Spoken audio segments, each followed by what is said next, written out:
పంజాగుట్ట నుండి లక్డికాపులో హైదరాబాద్ కలెక్టరేట్ వరకు ఆర్టీసీ బస్సులో టికెట్ తీసుకుని ప్రయాణం చేసిన మంత్రి పొన్నం ప్రభాకర్, మేయర్ గద్వాల విజయలక్ష్మి, రాజ్యసభ సభ్యులు అనిల్ కుమార్ యాదవ్ ఆర్టీసీ బస్సులో మహిళా ప్రయాణికులతో ముచ్చటించిన మంత్రి పొన్నం ప్రభాకర్, మహాలక్ష్మి ద్వారా ఉచిత బస్సు ప్రయాణం అందిస్తున్నామని, ప్రతిరోజు ఉద్యోగాలు చేసే మహిళలతో పాటు ఇతర అవసరాల నిమిత్తం రాష్ట్రంలో ఎక్కడికి వెళ్లాలన్నా మహిళలకు ఉచిత బస్సు ప్రయాణం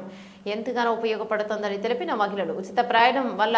తమకు నెలవారీగా డబ్బులు ఆదా అవుతున్నాయని సంతోషాన్ని వ్యక్తం చేస్తున్న మహిళా ప్రయాణికులు, కొత్తగా నగరంలో పెద్ద మొత్తంలో ఆర్టీసీ బస్సులు వచ్చాయని, ప్రయాణికులు ఎక్కడా ఇబ్బందులు లేకుండా ప్రభుత్వం అన్ని చర్యలు తీసుకుంటుందని తెలిపిన మంత్రి పొన్నం ప్రభాకర్, ప్రజాపాలన ప్రభుత్వంలో ముఖ్యమంత్రి రేవంత్ రెడ్డి నాయకత్వంలో సన్నబియ్యం పంపిణీ చేస్తున్నామని, లబ్ధిదారులకు ఇందిరమ్మ ఇల్లు వస్తాయని,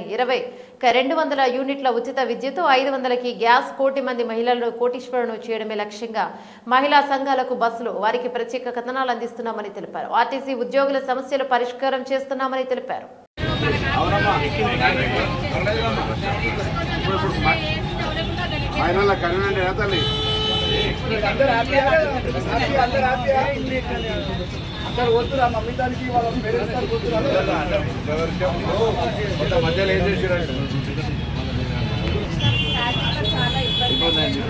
అదే అప్పుడు ఏమైందంటే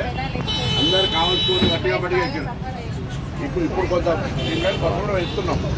బస్సులు వేస్తున్నాము. ప్లస్ అప్పుడేంటంటే